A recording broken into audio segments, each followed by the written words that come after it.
Hello everyone, it's me again, Steve Doji here, back with more Dragon Ball Xenoverse 3, and we got brand new scans involving Dragon Ball Xenoverse 3. So without further ado, let's get into this, lads. We do have the original page going over our friends again, met in the first trailer, and again, there's not any new information about these characters. It's basically just the exact same thing that we read on the official Dragon Ball site already. However, there is something pretty interesting here that they mention with awakening skills, because awakening skills apparently have an extra boost to them, and awakening action. Now, I don't know what awakening action is specifically supposed to be, because the translations for this all say how it's an extra skill or mechanic that's based on your awakening skill. Now, I think most likely what this means is that your future transformations are based on what your original transformation is. I think the awakening action is specifically what they're referring to with Super Saiyan 3, because when they mention awakening actions, the only images we see is Super Saiyan 1, Super Saiyan 3, and Super Saiyan 1 all over again. So I think certain transformations will have different branching paths to them, which is what the awakening action is going to be. A good example is that when Super Saiyan Blue comes out for the game, its awakening action might be Blue Kaioken,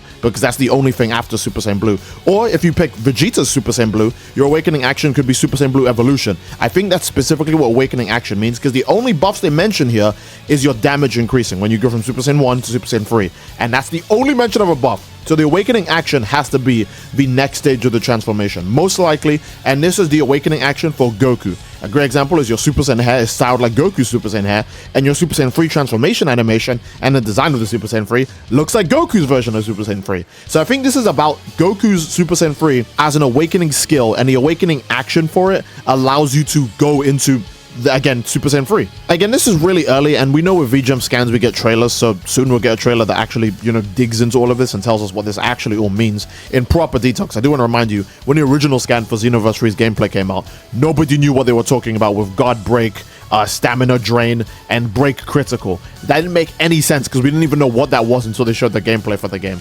But now we're actually seeing more stuff, and it seems like awakening actions are going to be what happens after you transform. Let me think of another example real quick. If you pick an Namekian and your awakening skill is power awakening, right? Potential awakening, the thing that makes Piccolo turn yellow. Your awakening action is most likely just going to be orange form, because awakening action seems to be the second stage of a transformation, or an extra feature that every transformation has. I think every transformation is just going to have a second stage or an extra feature to it. So for some people, they might be like, oh, that's not as impressive, because everyone wants every transformation to be like Xenoverse 1's or Xenoverse 2's Super Saiyan 1, where you could go Super Saiyan 1, 2, and 3. But I think they're just going to make it like this specifically for certain reasons. Here's a great example. If you pick Super Saiyan 2 for Vegeta, your awakening action might be Margin, where you get the M on your forehead and you become really veiny and you get stronger. So I think awakening actions is just an excuse to give every transformation multiple transformations, and I think that's better, because I think in Xenoverse 2, the only multi-stage transformations we have is OG Super Saiyan, and I think the newest transformation, which is Power to Overcome. Super Saiyan Blue, Blue Evolved, God, Beast, Ultra Instinct, Giant Namekian, Pure Form Margins, Power Pole. None of those have multi-stages to them. Even Golden Frieza, which you'd think they'd at least put Final Form Frieza as a transformation, or Cooler Form Frieza as a transformation, and then Golden Form. No, I think this is the first time we're actually going to get multi-stage transformations, or maybe all transformations, because it's really weird for them to mention awakening actions if it's only exclusive to two transformations again. That would be so dumb. So I think that this is actually a new way to implement multiple transformations for all races, because again, Goku style Super Saiyan. We're seeing Goku style Super Saiyan here, and it turns into Goku style Super Saiyan 3. And we know there are multiple versions of Super Saiyan 3 now, because Daima SSJ 3 Vegeta exists. So most likely, when we get Super Vegeta, because again, Xenoverse 1 and 2 both had Super Saiyan, which was Goku's transformation lineage, and then it had Super Vegeta, which was Vegeta's transformation lineage. And this game is probably going to have the same thing. Remember, with Super Saiyan, it went all the way up to Super Saiyan 1, 2, and 3, because we had all of those forms, but for Super Vegeta, only went up to 1 and 2, because Vegeta didn't have a canon SSJ 3. But now he does in Dragon Ball Daima, so I wouldn't be surprised if the awakening action for Super Saiyan Vegeta takes you all the way to SSJ 3 Vegeta, which, again, would be really, really cool. I can't wait to see further awakening actions, because if we're being honest, if they add any awakening actions from the Universe 6 characters, that means we could get Berserk form from Kale, or hell, we could get DBS Broly's awakening action, which actually makes you a full power Super Saiyan. That would also be really cool. Maybe they'll do Legendary Super Saiyan, although all of those are kind of the same transformation, so maybe they'll have a new name for it entirely. But it's going to be someone's awakening skill in Super Saiyan is going to unlock the green-haired Super Saiyan forms, and I think that's unbelievably cool. I wanted to talk about this part the most, because this is definitely, by far, the most interesting part of the scan, the awakening actions to me. That sounds so unbelievably cool, man. And then finally, we do have the soul changes here. Now, again, I don't want to talk about the soul changes too long because it's soul change. It's not exactly everyone's favorite thing. The main thing about soul changes is you could transform into other powerful legendary warriors. Will you pick soul change, or will you pick the ability to possibly go into any transformation that's ever existed in Dragon Ball through the new awakening action feature?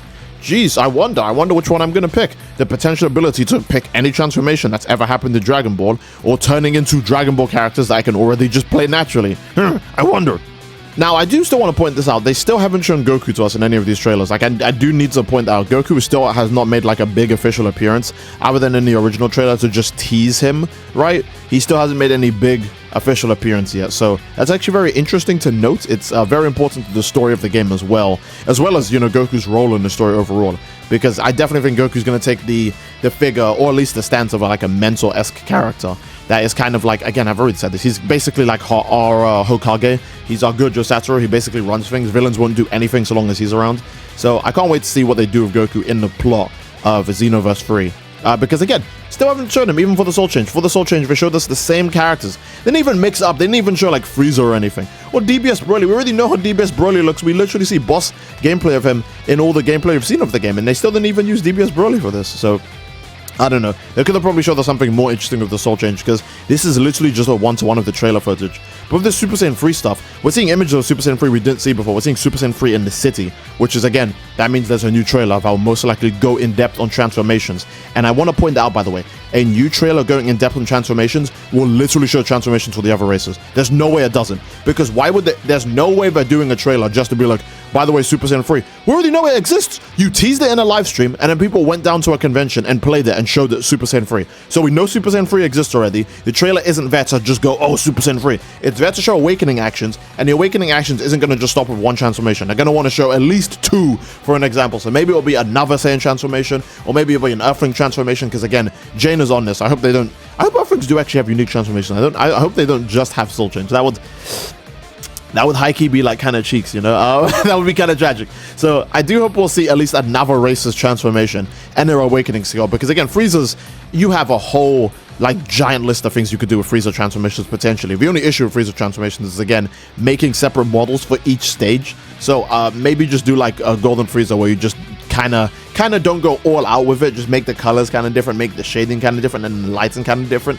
and the moves are a little bit different. Because I don't know how you would do a Final Form Cooler transformation without it just looking like one-to-one Final Form Cooler, right?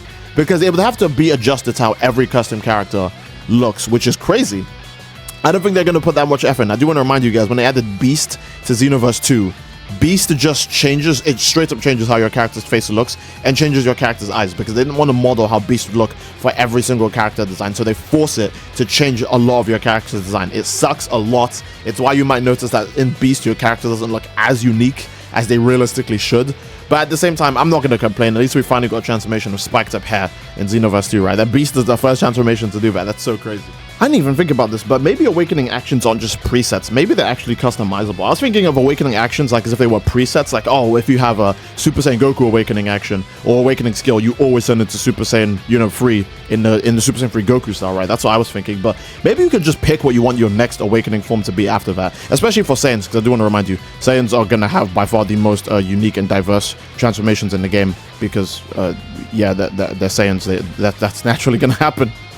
Actually, I want to see if there's any more information I could pull from here, because the only thing we have here is more information on Brett, Tap, and Rom, but it doesn't say anything different from what we already know about all these three characters. Oh, and Lilica as well, obviously. They do mention that Lilica does know the time patrol here. I actually just translated that. She knows a lot about time leaping and time patrols. But what the Great Saiyan Squad do, I guess the Great Saiyan Squad still teleport through time, because that's why they have those big Transformers Prime like space bridges, right? I'm sorry, if I see that big green portal, I'm just going to assume it's instantly like Transformers Prime. But yeah, they even mentioned Dragon Ball Xenoverse 2 here. I actually didn't see that. They mentioned that from the final battle of Dragon Ball Xenoverse 2, a new world, Age 1000, has made its appearance, and new characters joined to face against an unknown threat. So again, obviously the game is still connected to Xenoverse 2. I know a lot of people thinking, oh, Xenoverse 3 is not connected to Xenoverse 2, blah, blah, blah, blah. Even though Xenoverse 2 literally has an end credit scene where they show you Xenoverse 3. You have the marketing here also reconfirming, yes, They are in the same universe, don't worry. It's just that one takes place much further ahead in the future. It's not that they're in two separate universes. It's just that one takes place much further in the future. So if you could transfer your save data, I actually can't wait to see what crazy hijinks you can have with your Xenoverse 2 custom character showing up in Xenoverse 3. I actually just translated this bottom section again. Now, again, I do want to point out that these are rough translations because, again, with Xenoverse 3, we literally don't know anything until they show us these trailers proper. But it actually does mention here that with certain awakening actions, you can grant long-lasting buffs. And that would sound weird to you guys because you guys must remember that transformations are on timers. You possibly have the option to make transformations permanent, maybe, if you use awakening actions to boost the duration of your transformation, or to just, you know, boost your strength in general. Because I do want to remind you, even when your timer says 1 second, if you go Super Saiyan 3, you get extra 30 seconds from it. So with a specific awakening action, you might be able to just keep up your transformation forever. And I do want to remind you guys, energy charge skills also help keep up your transformation in this game. All right, transformations can actually be permanent, I think. So anyone who's complaining about the timer, I think this kind of resolves your issue. But again, we're still going to have to see a huge Xenoverse 3 trailer to actually confirm if all of that stuff is true or not, because I want to remind you again, when the first V-Jump scan came out, no one knew what any of the stuff on the top of the screen was. What is God Break? What is Break Critical Attack? What is a stamina draining move? How is a Kamehameha gonna steal someone's stamina? That didn't make any sense to us until we saw the gameplay. So again, we are gonna have to wait for a gameplay trailer proper to see this, but this does look very promising, because they do actually mention, again, certain awakening skills can make you unlock new transformations like Super Saiyan 3, and certain other awakening skills will just make you stay transformed for longer, or give you big buffs the longer you're transformed. So I think this is actually going to be the answer to our timed transformation problem in Xenoverse 3. Who knows? Maybe they'll just take the timer out completely and they'll just change this feature to just be buffing you in general. They could just do that. Maybe they'll have the transformation feature stack on multiple times. Like you could go Super Saiyan 1, then 3, then 4, then God, then Blue. Who knows? They might just do a Dragon Ball The Breakers where they're like, screw it. Have as many transformations as you want. Because I want to remind you, the system is heavily inspired by Breakers, especially Soul Change. Soul Change is literally just stolen from Breakers like 1-to-1. They just grabbed that from Breakers. They're like, Breakers is ending soon anyways, so why not just move this feature over to another game that's going to last much, much longer. Oh man, I can't wait to see this, because this trailer really looks like, I mean, okay, there's going to be new stuff in this trailer, obviously. Maybe we'll get new story stuff. That's what this first page is supposed to represent, new story stuff. Second page, it's supposed to represent how they actually go in on transformations. And then the third page is going to probably represent how they will see more soul changes in the trailer. I would like to see more soul changes, because even though I don't think soul change is that cool of a mechanic, I do like seeing these updated models of Dragon Ball characters. Like, look how good that Vegeta looks, the Tien, the Piccolo, the Krillin, the Trunks. They all look so, like, infinitely better than they do in Xenoverse 2, man. They look so absolutely clean. So I actually can't wait to see more on soul change, so long as they're actually showing new stuff and not just old stuff, right? And if they show any models that look like they're from Xenoverse 2 or they look super outdated or really ugly, that's gonna just bother me even more, man, because this mechanic needs to do its absolute best to, like, capture player interest, because it's literally stolen from Dragon Ball The Breakers, a game that not that many people already have a very high appreciation of. You want to sell people on this mechanic. You don't want to present it to be really boring or uninspired or unimaginative, because it's just gonna kill interest in the game and interest in one of the mechanics overall. Players are gonna think, if they're putting out mechanics this week, how good is the game actually going to be, right? So they have to do their best to make Soul Change actually seem very interesting, or at least make people want to use it without making it so overpowered that it just ruins the game. A great example is the Ginyu Force of Dragon Ball The Breakers, an extremely boring raider to fight, but they're also really, really overpowered. So on top of it being uninspired, no one wants to fight against it, which makes it even harder for people to want to turn the game on. So Soul Change is a mechanic they really have to put literally their soul into making. Otherwise, people are going to lose interest in the game really, really fast if it ends up being really annoying, or if it bogs down the quality of the game overall. Oh, here's actually a brilliant suggestion. Other than possibly complaining, let's see what the comments have to say. Some people might have actually figured out or translated what's going on in this big old V-Jump scan. All right, let's see. It looks like they changed the mustard color. Did they adjust the hair color for Super Saiyan? Oh, wait, hold on. It could be... No, yeah, he's right. They updated the models. Yeah. The Super Saiyan hair here looks way different from the way it looks here. It's way more golden here, which is actually very interesting. I didn't even notice that. I did not notice that. Holy crap. So they actually are still updating models and stuff like that even now. That's beautiful. That's gorgeous to know. That's good to know. That's very, very good to know. What else do we have here? There's nothing you've shown here, but I'm starting to get really curious why the hell this game is hiding Goku. Ah, see? See, someone else is noticing this. A lot of people actually somehow have not noticed that Goku hasn't appeared because they're too busy complaining about some other feature of the game, that they haven't noticed that Goku is going to play a big role in the story. Any news for Dragon Ball movie Beerus, bro? It's so funny. Dragon Ball Super Beerus has to be the least marketed thing in all of human history. Someone else is actually pointing out here that transformations could be permanent based on the awakening action feature. So that's actually really interesting to know. Are we skipping Super Saiyan 2? Nah, Super Saiyan 2 will never get skipped. Super Saiyan 2 can't get skipped just because SSJ2 Teen Gohan is too iconic. He's too iconic to skip. Not to mention Majin Vegeta is a Super Saiyan 2 character. So Super Saiyan 2 is as irrelevant as it is. It's not ever going to be left out of a Dragon Ball game just because two characters who are super popular have it. Again, Majin Vegeta's best moment for a lot of people. And Super Saiyan 2 Teen Gohan is like everyone's favorite Gohan moment, right? It's not mine. I think my favorite Gohan moment is probably like Beast Gohan. I'm not even going to lie about that. I just like superheroes so much as a movie. But Super Saiyan 2 Teen Gohan, he lives rent-free for a lot of people as Gohan's biggest hype aura moment. So Super Saiyan 2 is not going to get left out of the game. It's just that here's the thing. If you're showing like marketing footage for what's in the game, what are you going to show? Super Saiyan 2, which barely looks different to Super Saiyan 1. Or are you going to show Super Saiyan 3, which looks way different to even Super Saiyan God and Blue? And also has just insane visual, like striking presence. It goes so hard for marketing to just show off Super Saiyan 3. So that's the only reason why they haven't shown off Super Saiyan 2, because it doesn't do anything for them. It just makes more sense to cash in on Super Saiyan 3's popularity. Really good Ivan noticing the difference of the model quality. I actually didn't see that.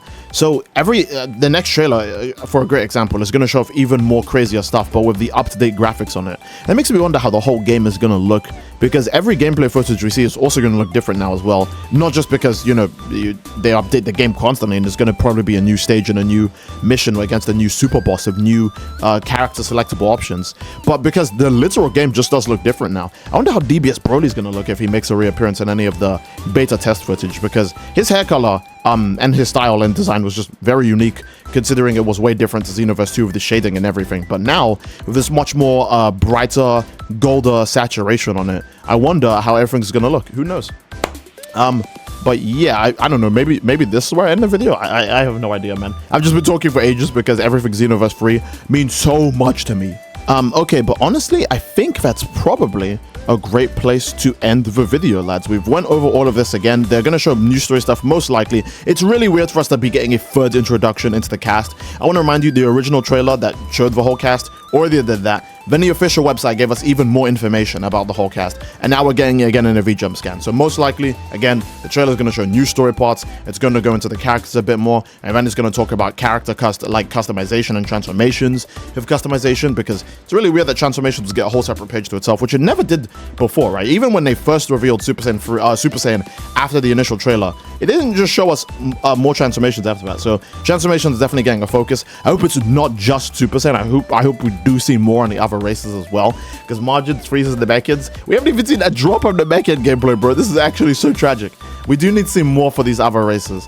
And then lastly, they're obviously going to go into Soul Change a bit more before they probably do another tease for what we're going to see in the trailer afterwards, or for another tease that's going to be in the demo footage. And I do want to remind you guys, by the way, all of these new features, they're going to be in further demos, because that's how it worked for Dragon Ball Sparking Zero. That's how it's going to work for this game. We're going to see more awakening skills. We're going to see more awakening actions. We're going to see more soul changes. We're going to see more gameplay in general, because again, they're expanding the stuff in the game, etc. So again, I think that's a solid place to end the video. Again, I do hope you guys enjoyed the video. If you did, then please leave a like on the video. Don't forget to subscribe, as it greatly supports the channel. And please leave a comment down below as to what you'd like to see next, fellas. Again, I do love you all. I hope you all enjoyed, and I will see you all next time. Love you all. Take care, and peace. Bye-bye.